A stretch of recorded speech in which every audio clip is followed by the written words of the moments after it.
로마 제국 시대의 로마는요, 세계의 중심지였습니다.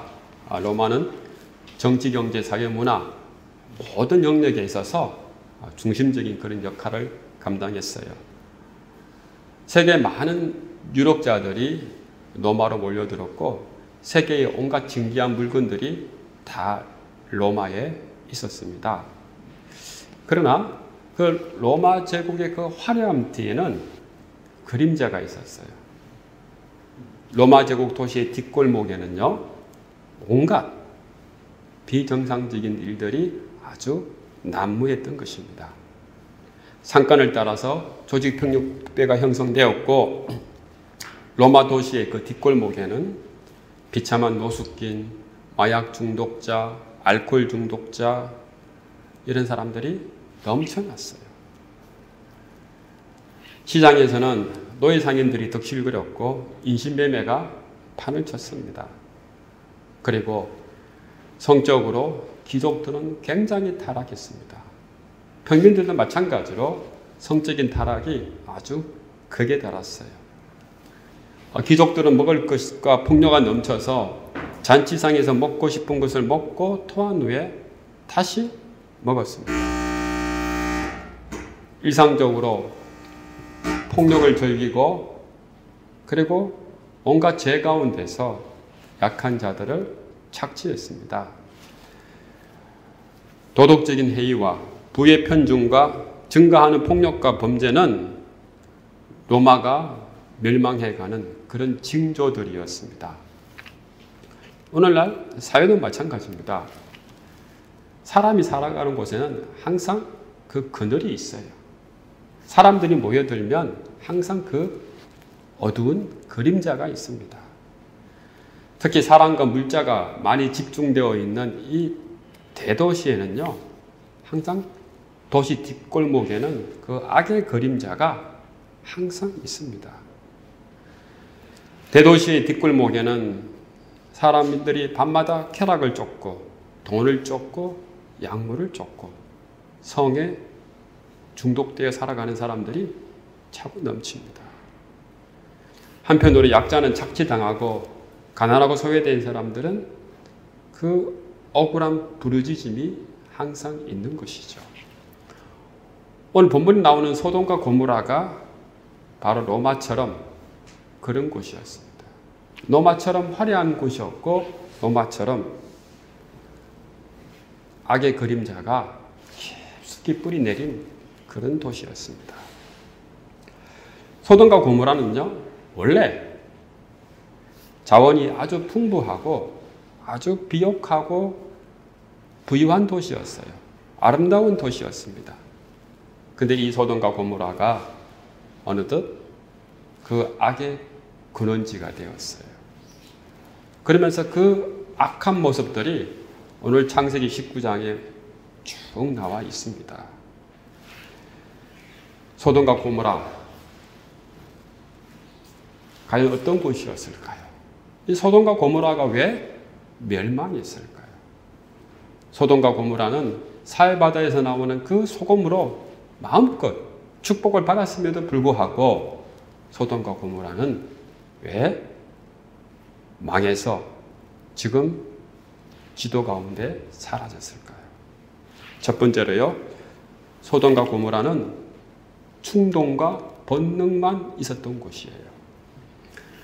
두 천사가 하나님의 명령으로 소돔과 고모라 땅에 들어갔습니다. 롯은 이미 알고 소돔 성문에서 두 천사를 맞이합니다. 롯은 항상 소돔 성문에서 앉아 있었습니다. 근데 밤이 되었어요. 엄청난 일이 벌어집니다. 상상할 수 없는 일이 벌어져요. 어떤 일이 벌어집니까? 창세기 19장 4절과 5절의 말씀이죠. 다 같이 한번 읽어보겠습니다. 그들이 눕기 전에 그 성 사람 곧 소돔 백성들이 롯을 막론하고 원근에서 다 모여 그 집을 에워싸고 롯을 부르고 그에게 이르되 오늘 밤에 내게 온 사람들이 어디 있느냐? 이끌어내라. 우리가 그들을 상관하니라. 4절 말씀을 보면은 그 성 사람 곧 소돔 백성들이 롯을 막론하고 다 모여 그 집을 에워싸고라고 얘기하고 있습니다. 한두 명의 악한 사람들이 온 것이 아니고 집단으로 떼거지로 온 거예요. 그것도 노소를 막론하고 사방에서 다 모여들었습니다. 어디에요? 롯의 집에. 왜 모여들었겠습니까? 왜 그들이 모였습니까? 손님들을 끌어내어서 성관계를 가지겠다는 거예요. 그것도 동성 간의 성관계를 가지겠다고 하는 거예요. 이 사건이 무엇을 의미하고 있습니까? 소돔과 고모라가 지켜야 할 중요한 가치가 이미 무너지고 있다는 거예요. 고대 이스라엘 민족들과 주변 민족들 사이에는 중요하게 지켜야 하는 신성한 몇 가지 원칙이 있어요. 어떤 경우에도 지켜야 될 몇 가지 원칙. 그 첫 번째가 뭐냐? 손님으로 말아들인 사람에게는 항상 엄격한 보호가 보장되었던 거예요. 한번 생각해 봅시다. 고대 사회가 어떤 사회입니까? 항상 서로에게 칼을 겨누면서 서로의 생명을 빼앗아 갈 수 있는 그런 사회예요. 이런 고대 사회에서 부족 간에 서로의 합의되는 원칙이 있는 거예요. 서로가 나그네로 손님으로 있을 때는 절대로 그 손님을 해하지 않는다라고 하는 거예요. 만약에 그 손님을 함부로 해하면 전쟁을 벌일 것이다 라고 하는 거예요. 고대 사회는 부족들 간에 항상 이 신성한 원칙을 목숨처럼 중요하게 생각을 했어요. 그래야만이 나도 살고 너도 살기 때문에 그런 거예요. 근데 오늘 소돔과 고모라가 이 신성한 고대 사회의 원칙을 깨뜨리는 거예요. 노소를 막론하고 때를 지어와서 지금 손님에게 해를 가하겠다고 하는 거예요. 절대적인 원칙을 무시하고 이미 그 도가 넘어선 거예요. 둘째로 이스라엘 민족들이 가장 혐오했던 것은 바로 율법에 금하는 방법으로 성관계를 가지는 거예요. 율법이 범하는. 근데 소돔과 고모라는 이것을 아주 당연하게 생각했던 거예요. 금기사항으로 있던 그 방식으로 성관계를 가지는 것에 대해서 소돔과 고모라는 아무렇지도 않게 당연하게 생각했던 거예요. 이것이 무엇을 들여내고 있습니까? 이미 소돔과 고모라가 기본적인 사회의 중요한 가치들이 다 무너져 내리고 있다는 겁니다. 여러분, 한 국가나 한 사회나 한 공동체가 중요하게 생각하는 그런 가치와 원칙을 만들어낼 적에 또 법을 만들어낼 적에 그 법은 하루아침에 이루어지는 게 아니에요. 오랜 시간을 통해서 서서히 이루어지는 거예요. 많은 사람들이 오랜 시간을 거쳐서 시행착오를 겪으면서 합의된 원칙을 만들어내고 또 함께 중요한 가치를 공유하고 그리고 그 가치 가운데서 법 질서를 만들어내는 거예요. 그런데 소돔과 고모라에서 이것들이 다 무너졌다는 것이죠. 이미 소돔과 고모라는 망해가고 있었던 것이었습니다. 소돔과 고모라의 그 모든 구성원 전체가 이미 소중하게 지켜야 할 원칙도 없었고 소중하게 지켜내야 할 가치도 없었고 소중하게 이루어야 할 그런 법도 없었던 것이죠. 구성원 모두가 그 가치와 원칙들에 대한 의미를 다 잃어버렸다는 거예요. 이것이 바로 멸망의 징조입니다. 여러분, 우리 사회도 마찬가지예요. 우리 사회가 오랜 시간 동안에 이루어내었던 합의되었던 그런 원칙과 그리고 법 질서와 그 가치가 무너진다면 우리 사회는 이미 서서히 망해가는 징조를 보이고 있는 겁니다. 비정상이 정상으로 뒤집어졌다면 그것은 바로 그 공동체가 망해가고 있다는 징조예요. 보편적 가치가 사회 구성원에서 힘을 잃어버린다면 그 공동체는, 그 조직은, 그 나라는, 그 사회는 이미 망해가고 있는 거예요. 어디든. 국가든, 사회든, 교회든, 가정이든, 회사든, 보편적 가치가 그 힘을 잃어버리고 그 구성원들 가운데서 아무런 영향력을 발휘하지 못한다면 이미 그 공동체는 망해가고 있는 겁니다. 소돔과 고모라에는 공동체 전체가 지켜야 하는 그런 중요한 가치와 원칙들이 이미 힘을 잃었어요. 중요한 가치와 원칙들이 다 없어지고 그곳에 무엇이 들어섰느냐? 오직 인간의 본능과 쾌락과 충동만이 들어선 거죠. 인간의 본능과 쾌락과 충동 외에는 소돔과 고모라 사람들은 아무런 관심이 없다는 거예요. 그들이 육적인 즐거움을 채우는 그 재미 외에는 아무런 관심이 없다는 거예요. 그리고 그들의 그 본능과 충동과 쾌락과 재미를 어떤 방법으로 이루었느냐?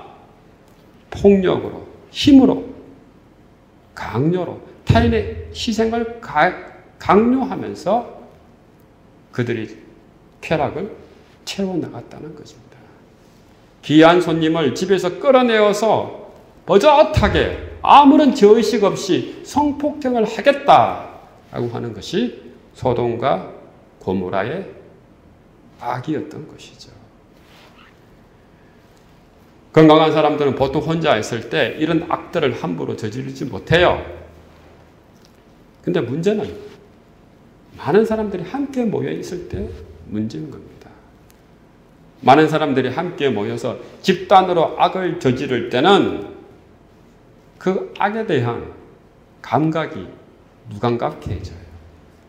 왜냐하면 혼자 있을 때는 그래도 자기 행동에 대해서 본능적인 양심이 자기 행동을 어느 정도 제어를 합니다. 그러나 많은 사람들이 함께 모여 집단으로 모이게 되면은 항상 익명성이 존재하는 거예요. 이 익명성이 그 악을 감추고 자신의 행동을 못 보게 하는 거예요. 그래서 우리 사회에서 벌어지는 엄청난 끔찍한 악들이 혼자서 저지른 것도 있지만은 때로는 집단이 저지른 그 악도 있는 거예요. 집단적인 폭력, 집단적인 따돌림, 이 모든 것들이 바로 익명성 때문에 이루어지는 거예요. 남들이 하니까 나도 아무 죄의식 없이 그냥 그 악들을 저지르는 거예요. 양심과 도덕이 집단을 가지고 있는 그 부분에 대해서 익명성에 의해서 모두 다 묻히고 그 악이 집단화되는 거예요. 악이 집단화되어지면 인간은 그 악에 대해서 분별력을 가지지 못하는 거예요.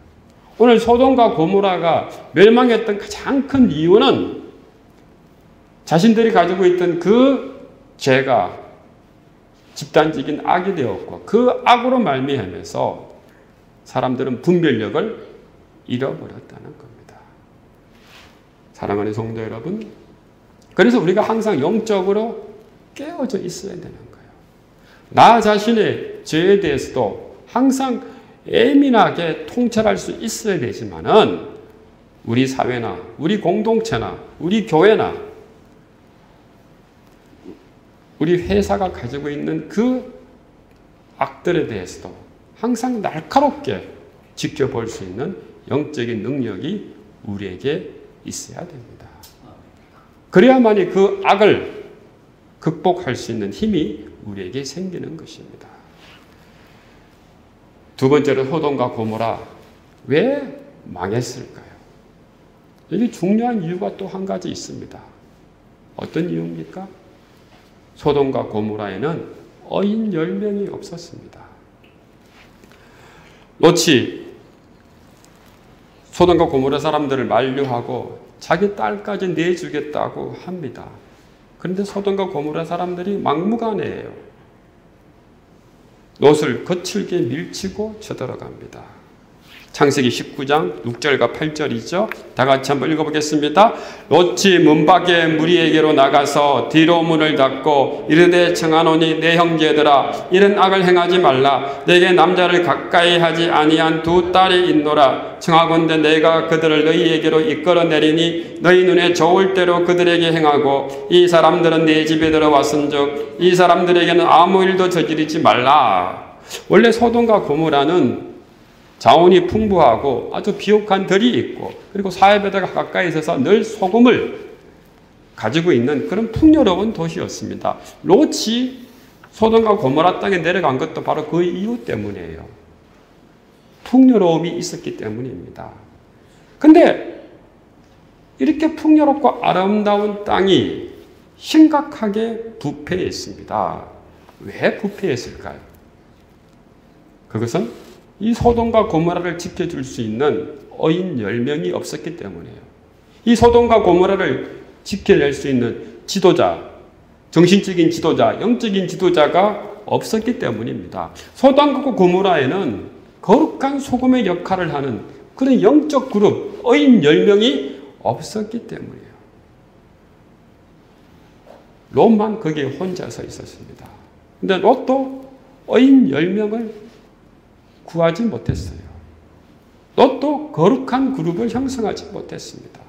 롯도 오히려 그곳에서 소돔과 고모라 사람들에게 휩쓸려 지냈던 것이죠.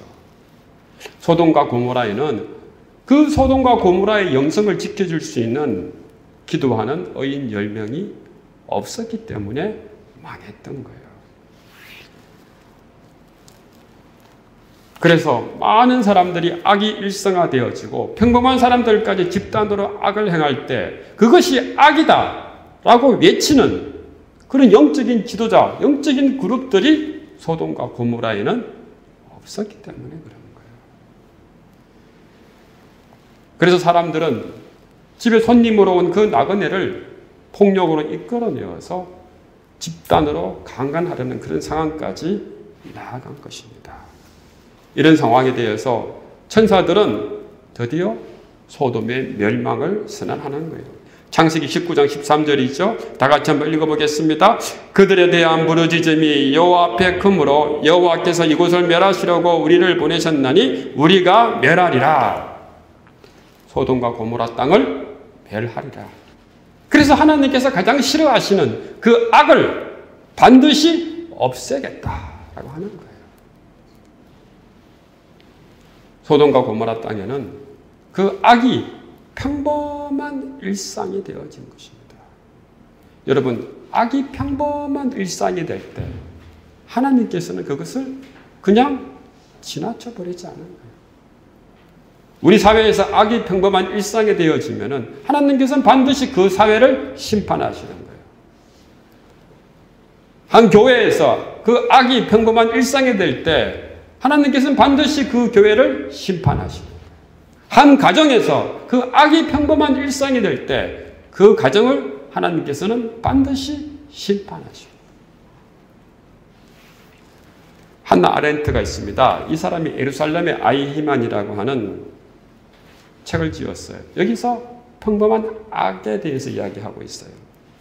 한나 아렌트는 이 책에서 독일 장교 아이히만에 대한 이야기를 합니다. 독일 장교 아이히만이 니른베르크 전범 재판에 나왔어요. 이 사람은 유대인 학살의 주범이에요. 근데 그를 재판정에 세워보니까 사람이 지극히 평범해 보이는 거예요. 또 지극히 성실한 사람인 거예요. 또 한편으로 국가에 지극히 충성스러운 장교인 거예요. 이런 사람이 수많은 유대인을 한 번은 죄의식 없이 살해한 거예요. 아이히만이 재판정에서 말합니다. 나는 아무런 죄가 없다. 나는 단지 명령에 복종해서 유대인을 학살했다. 이렇게 이야기합니다.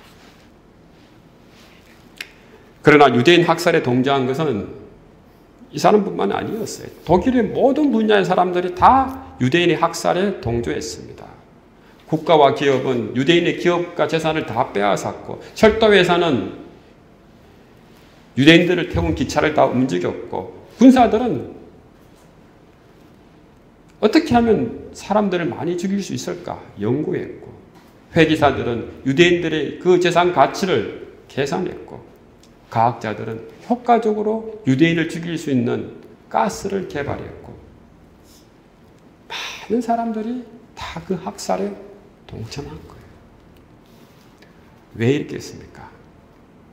물론 그들이 유대인을 학살한다는 그것도 몰랐지만은 그 사실을 알고 있으면서도 그 악이 너무나 평범한 일상이 되어버렸기 때문입니다. 그래서 집단적으로 행하는 그 악에 대해서 아무런 죄의식도 느끼지 못하고 그 악을 행한 거예요. 사랑하는 성도 여러분, 한 나라가 망할 때, 한 사회가 망할 때, 한 교회가 망할 때 나타나는 그 징조가 뭡니까? 그 공동체를 지켜낼 수 있는 어인들이 없다는 거예요. 공동체의 선을 지켜내고, 공동체의 가치를 지켜내고, 공동체의 영성을 지켜내는 그 어인들이 없다는 것입니다. 오늘 소돔과 고모라에 이런 어인들이 없었기 때문에 사람들은 아무런 죄의식 없이 죄를 저질렀고, 사람들은 자신들이 가지고 있었던 가치와 상식이 뒤집어졌음에도 불구하고 거기에 대해서 아무런 문제의식도 가지 못했습니다. 사랑하는 성도 여러분, 오늘 이 시간 우리가 기도하면서 성령 충만하게 하여 어인 10명이 될 수 있는 저와 여러분 되시기를 주님의 이름으로 축원합니다. 하나님께서는 소돔과 고모라가 멸망하는 가운데서도 롯과 그의 가족들은 구하기로 작정하셨어요. 왜 그랬겠습니까? 하나님의 백성이었기 때문에. 성경은 롯의 가족들을 구출하는 그 과정을 상세하게 보여주고 있습니다. 하나님께서 은혜를 베푸신 것이죠. 그런데 이 롯의 사위들은 롯의 그 경고를 무시하고 농담으로 받아들였습니다. 창세기 19장 14절이죠. 다 같이 한번 읽어보겠습니다. 롯이 나가서 그 딸들과 결혼할 사위들에게 말하여 이르기를 여호와께서 이 성을 멸하실 터이니 너희는 일어나 이곳에서 떠나라 하되 그의 사위들은 농담으로 여겼더라. 하나님께서 심판하시고 멸망하겠다고 하는 것을 지금 뭐로 여깁니까? 농담으로 여기는 거예요. 영적인 능력이 없는 사람, 하나님의 심판을 농담으로 여기는 거예요. 그러다가 망하는 거예요. 롯의 아내는 화려한 도시의 삶에 여전히 미련을 버리지 못하고 뒤를 돌아보다가 망했던 거죠. 소금기둥이 되었어요. 천사들이 롯의 손을 붙잡고 겨우 롯과 그의 딸들을 탈출시켰습니다. 창세기 19장 16절이죠. 그러나 롯이 지체하며 그 사람들이 롯의 손과 그 아내의 손과 두 딸의 손을 잡아 인도하여 성 밖에 두니 여호와께서 그에게 자비를 더하심이었더라. 롯의 가족을 구출시키는데 참 어렵고 힘든 일이었습니다. 이것은 무엇을 뜻합니까? 죄로부터 탈출한다는 것이 쉬운 일이 아니에요. 죄에는 화려함이 있습니다. 죄에는 쾌락이 있어요. 죄는 중독성이 있는 거예요. 한번 우리가 죄에 빠져들기 시작하면은 그 죄 가운데서 떨쳐나오기가 쉽지 않습니다. 오늘 하나님께서 그럼에도 불구하고 롯의 가족을 이끌어 내신 거예요. 왜 하나님께서 롯의 가족들을 이렇게 세심하게 이끌어 내셨을까요? 결정적인 이유가 있는 겁니다. 창세기 19장 29절이죠. 우리 다 같이 한번 읽어보겠습니다. 하나님이 그 지역의 성을 멸하실 때에 곧 롯이 거주하는 성을 엎으실 때에 하나님이 아브라함을 생각하사 롯을 그 엎으시는 중에서 내보내셨더라. 하나님께서 소돔과 고모라를 멸망할 적에 롯의 가족들을 특별히 구원하신 것은 누구 때문입니까? 아브라함. 하나님께서는 아브라함을 생각해서 롯과 그의 가족들을 살리신 거예요. 사랑하는 성도 여러분, 오늘 이 시간 우리가 나라를 위해서, 교회를 위해서, 그리고 민족을 위해서, 우리 이웃들을 위해서 아브라함같이 그런 중보하는 저와 여러분이 되시기를 주님의 이름으로 간절히 간구합니다. 낙심하지 않고 쉬지 않는 중보 기도는 하나님의 마음을 움직이는 거예요. 그래서 베드로전서 3장 12절에 주의 눈은 의인을 향하시고 그의 귀는 의인의 간구에 기울이시되 주의 얼굴은 악행하는 자들을 대하시느니라 하였느니라. 하나님께서는 의인의 간구에 항상 귀를 기울이시는 분이에요. 의인의 간구에 하나님의 마음이 항상 감동된다는 거예요. 뿐만 아닙니다. 의인들이 부르짖을 때 어떤 일이 벌어지냐? 에레미야 33장 3절이죠. 다 같이 한번 읽어보겠습니다. 너는 내게 부르짖으라. 내가 내게 응답하겠고 내가 알지 못하는 크고 엄밀한 일을 내게 보이리라. 크고 엄밀한 일을 내게 보이리라. 베들린 장벽이 무너지기 전에 동독의 라이프니츠에 성 니콜라이 교회가 있어요. 이 교회는 1982년부터 매주 월요일 오후 5시마다 평화 기도회를 열었습니다. 그런데 이 평화 기도회가 독일 통일을 이끌어냈습니다. 사람들은 매주 월요일 날 오후 5시가 되면은 교회를 찾아옵니다. 그리고 노란색 기도 종이와 촛불을 놓고 기도를 하고 돌아가는 거예요. 이 일이 1989년 10월 9일까지 이루어진 거예요. 많은 사람들이 그 기도에 참여했습니다. 그 기도회가 시작이 되어서 드디어 동독 시민들이 깨어난 거예요. 동독 시민들이 깨어나자 사람들은 동독 민주화를 위해서 외쳤고 많은 사람들이 평화 시위를 벌였던 거예요. 그러다가 1989년 11월 9일에 드디어 베들린 장벽이 무너졌던 거예요. 성 니콜라이 교회의 그 월요일 평화 기도회는 독일 통일을 이끌었던 그런 결정적인 원동력이 된 거예요. 말씀을 맺겠습니다. 사회의 악이 만연하고 악이 평범한 일상이 될 때 이미 그 사회는 멸망해 가고 있는 징조가 드러나는 것입니다. 오늘 이 시간 우리가 주님 앞에 간구히 눈물 흘리면서 기도하는 의인 10명이 되기를 주님의 이름으로 축원합니다. 기도하는 교회, 이 나라 이민족을 구할 수 있습니다. 성령이 충만한 교회, 이 나라 이민족을 구할 수 있는 거예요. 성 니콜라이 교회가 많은 사람들이 그 기도를 통해서 독일 통일을 이끌어냈듯이 다시 한번 우리 교회가 비록 작지만은 이 나라 이민족의 그런 공동체의 영성을 지켜내는 파수꾼의 역할을 감당하기를 주님의 이름으로 축원합니다.